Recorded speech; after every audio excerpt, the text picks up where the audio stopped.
So there's leadership and there is also dealership. So the unfortunate thing for our country since independence is that we have only been having dealers and not leaders. I say that because leadership is not a position you hold in office. Leadership is not a position you hold. So leadership is different from dealership.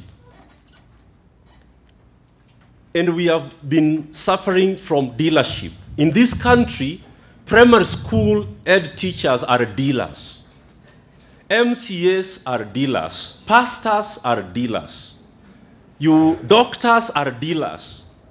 You don't know, most of you do not know, that majority of our doctors in Kenya today actually are in the business of moving drugs. They actually open up people in surgery that were not supposed to be operated on. A lot of your relatives who have been operated over the last 3-5 years, the truth is that majority of them were not supposed to undergo surgery. But you see, when somebody goes to surgery, especially if they have some insurance, the doctor is going to earn 180,000 and the hospital is going to earn about 200,000. So it's a quick way of making money. So we have dealers everywhere. We have dealers even in families. When I was doing a research in Busia with the Family Life Network, we discovered that very many mothers in Busia, Kilifi, and 6 other counties actually put their daughters on family planning so that they can have sex and earn money for the family. So even mothers and fathers are actually dealers. When we were working last year in Kisumu and a few other places, we were told about what poverty is doing to young men and young women in these places, including Kisumu. I'm told that young girls even give sex on credit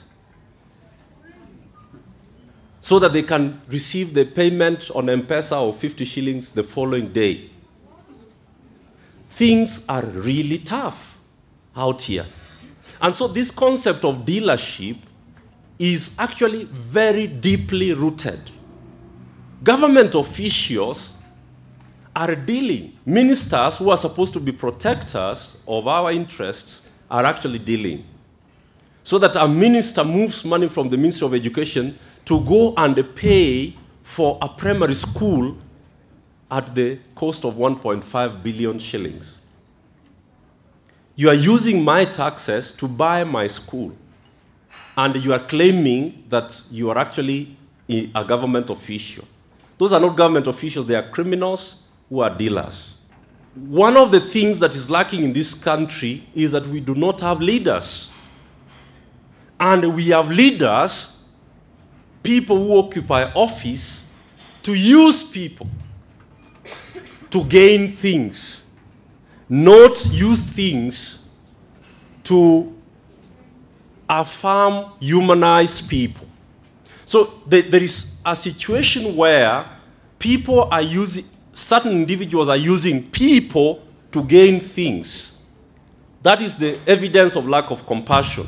Instead of using things to humanize people, to love people, to serve them. So that is the first C. The second C is the C of clarity.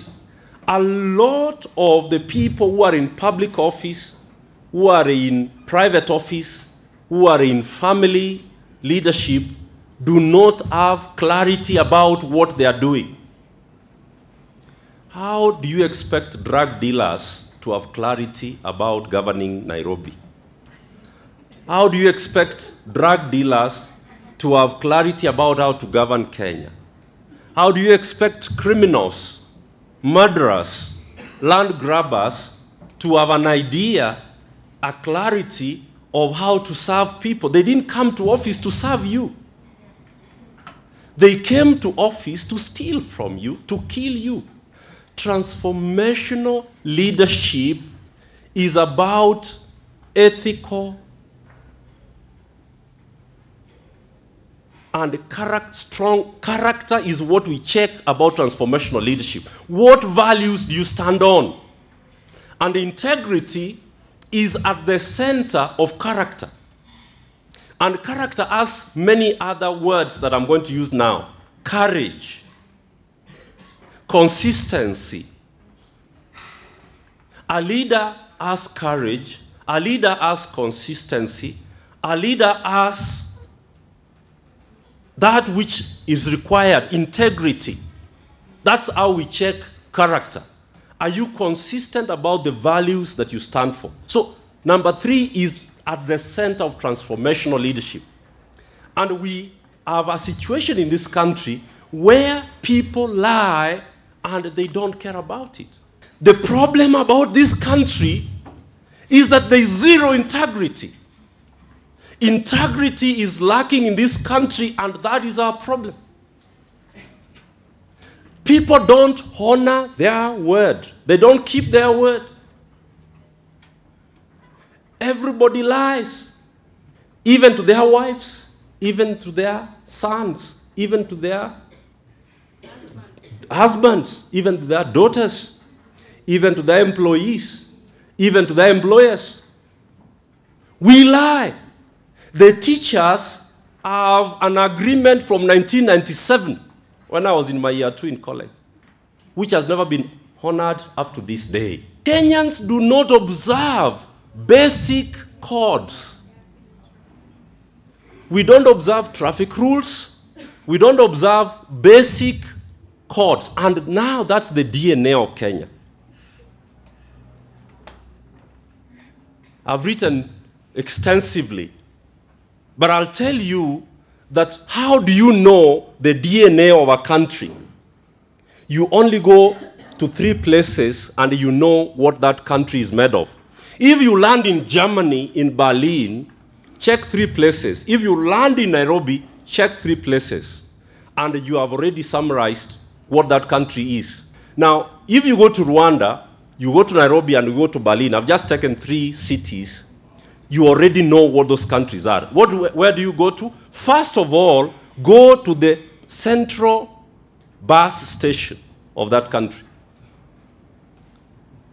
Okay, so you know where the Nairobi Central bus station is?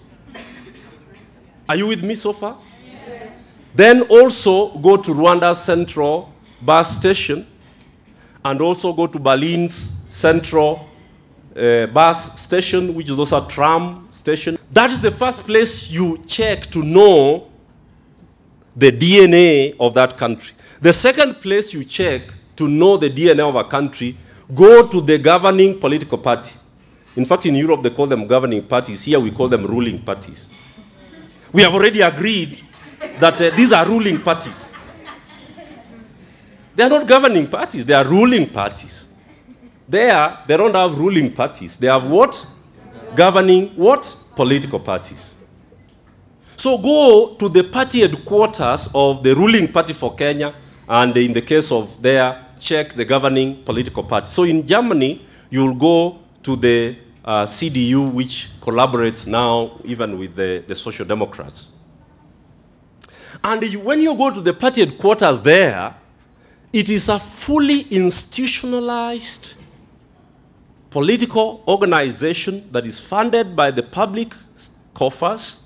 It has employees, it has researchers, it has policy analysts, and they are at the top of information. But then quickly go to, where is the Jubilee headquarters?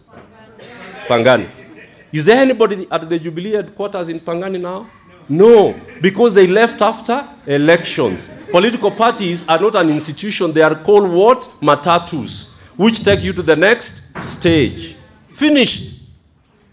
That's how we relate with institutions. So the first one is how we relate as members of the public in our public bus stations. You go to a public bus station, there are no toilets, all right? The scrum that goes on there, the dust, the open sewers, tells you this is how we regard citizens of this country. No order, no dignity, no humanity. It is dehumanization. That's why that is the second place. The third place you go to is the national soccer team. Or if you go to India, the national cricket team. If you go to South Africa, probably the rugby team. If you go to Australia, probably the rugby team. Go and see how they run their talent. So we are talking about three people. Institutions, how are they governed? Number one was how the public transport system is structured. And number three is how we manage talent. Harambee Stars, how is it managed? Worse than a kiosk. How is Gor Mahia run? Those players sweat the whole afternoon and they are given 200 shillings. I've been in their dressing room when they are being given 200 shillings after a match. 200 shillings. That is how we value young people, and that's how we treat talent. Do you now understand the centrality of integrity?